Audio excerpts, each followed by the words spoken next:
Selamat datang kembali. Hari ini kita akan bahas sesuatu yang kayaknya relevan banget buat kita semua, apalagi di zaman sekarang, soal kekhawatiran finansial, soal krisis ekonomi.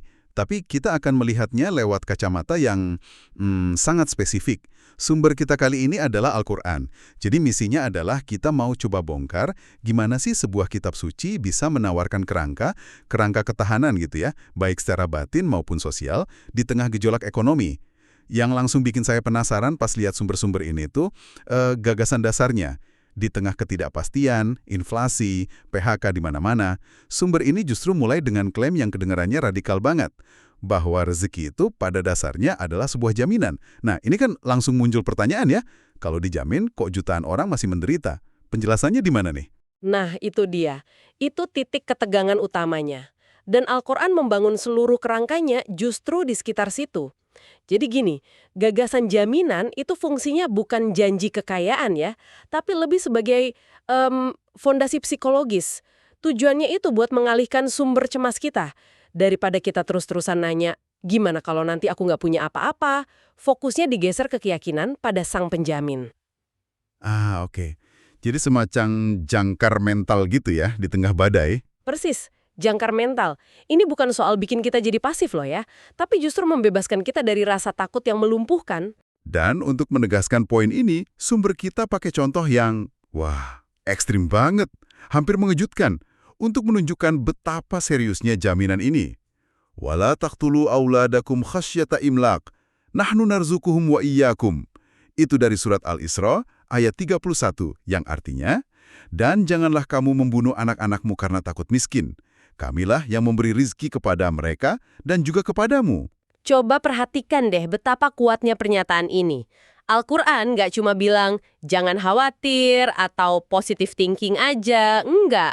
Dia langsung menunjuk ke tindakan paling gelap yang bisa muncul dari kepanikan ekonomi. Ngeri ya? Betul, pesan intinya tuh dalam banget.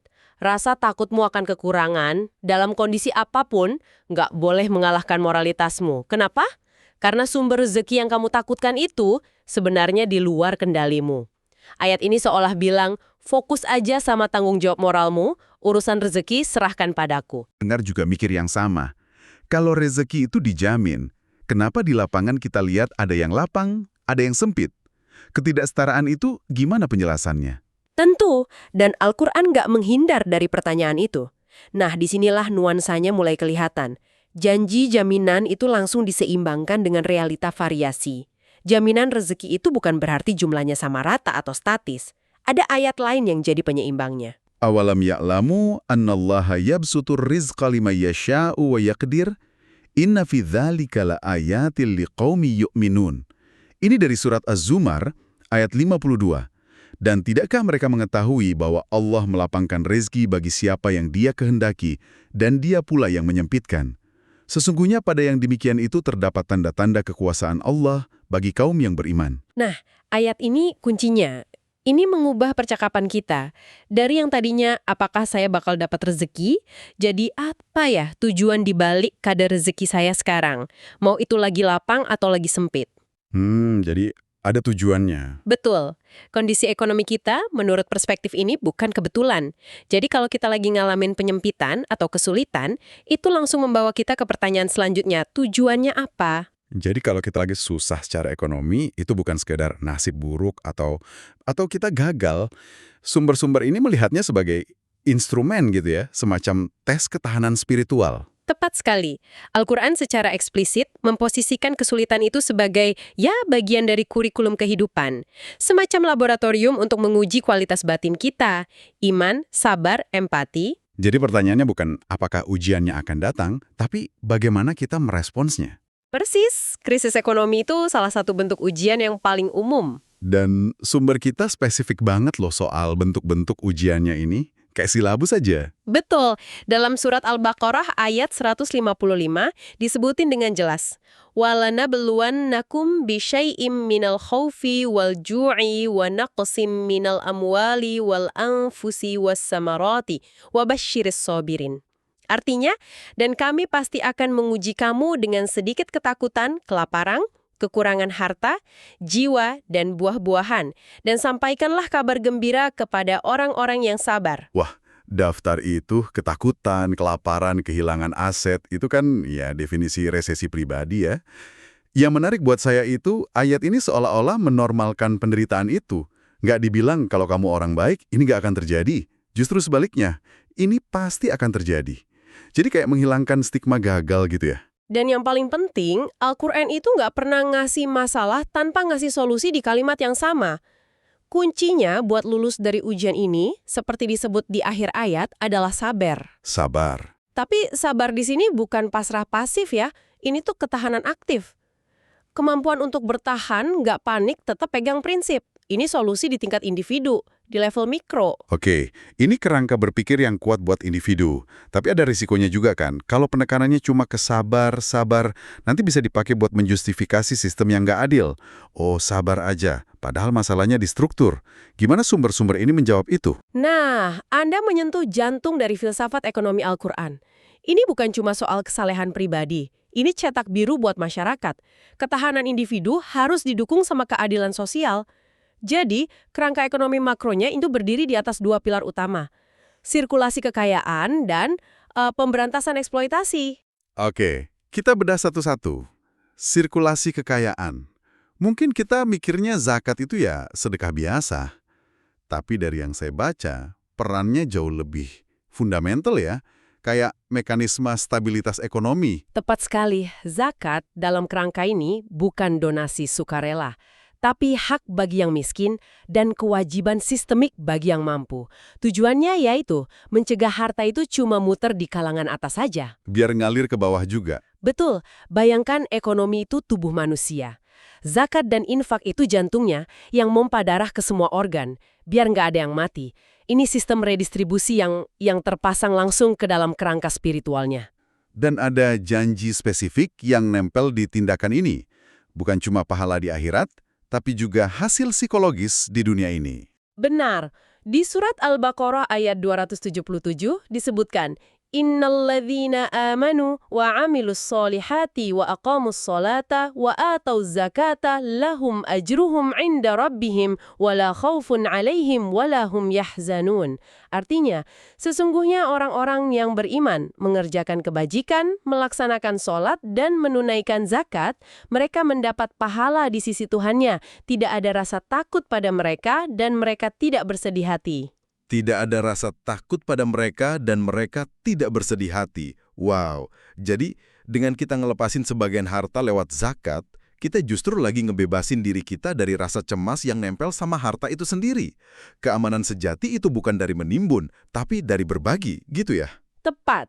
Kita membangun jaring pengamanan sosial yang ujung-ujungnya juga melindungi kita. Nah, pilar kedua itu kebalikannya. Larangan mutlak terhadap praktek yang menyumbat sirkulasi tadi, yaitu larangan riba. Riba, bunga atau usuri.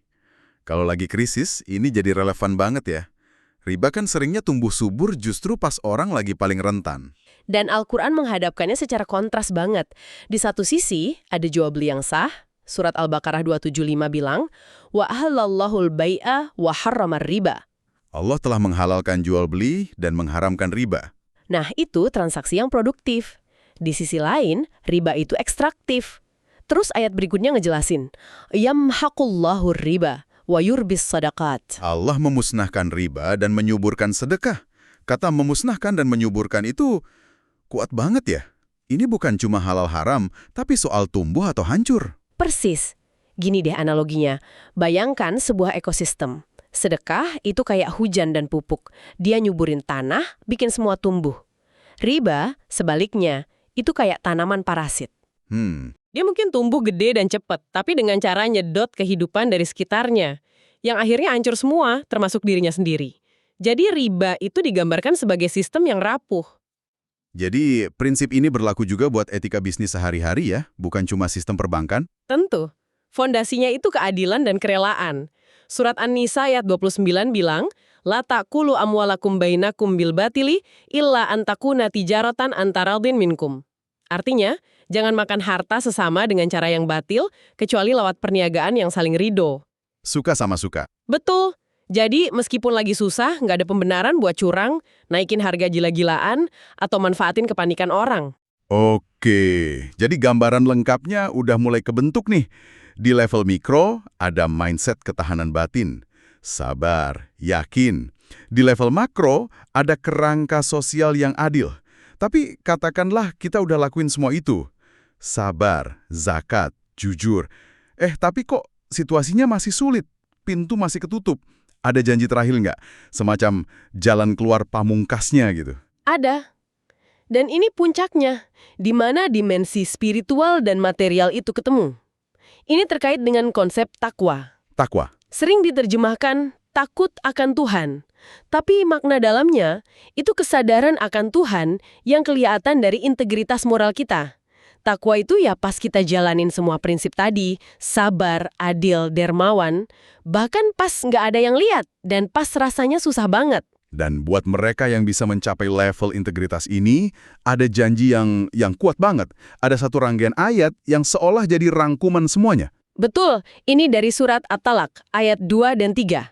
Janjinya sangat eksplisit. Alallahi fahuwa hasbuh. Barang siapa bertakwa kepada Allah, niscaya dia akan membukakan jalan keluar baginya, dan dia memberinya rizki dari arah yang tidak disangka-sangkanya. Dan barang siapa bertawakal kepada Allah, niscaya Allah akan mencukupkan keperluannya. Coba kita pecah janji ini ya. Pertama, takwa atau integritas moral itu akan menghasilkan makhraj, jalan keluar. Janji solusi.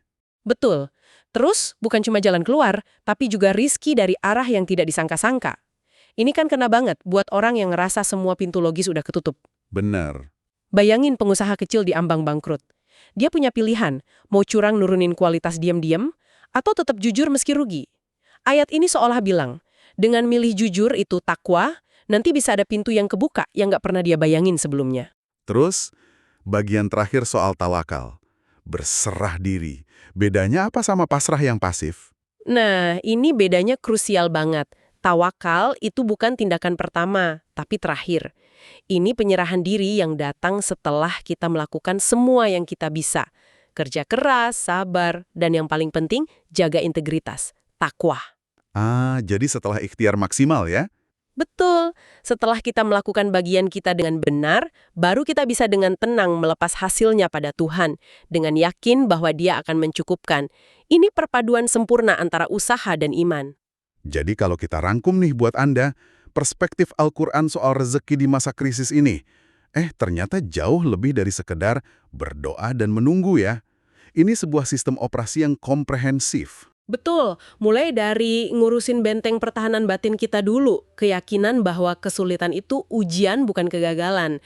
Terus bergerak ke tindakan nyata, bangun masyarakat yang adil. Dan puncaknya adalah janji spiritual, bahwa integritas moral kita, takwa kita, itu kunci yang bisa membuka pintu-pintu solusi yang nggak terduga. Ini pendekatan yang holistik banget ya. Menyatukan skala mikro dan makro, spiritual dan praktikal. Bukan soal milih antara iman atau usaha, tapi gimana keduanya harus jalan bareng.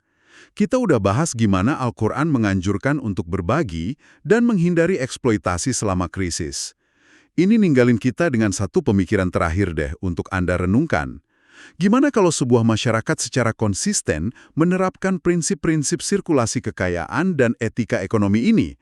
Sebelum krisis melanda, mungkinkah masyarakat yang seperti itu secara inheren jadi lebih tangguh dan gak terlalu rentan sama guncangan ekonomi dari awal?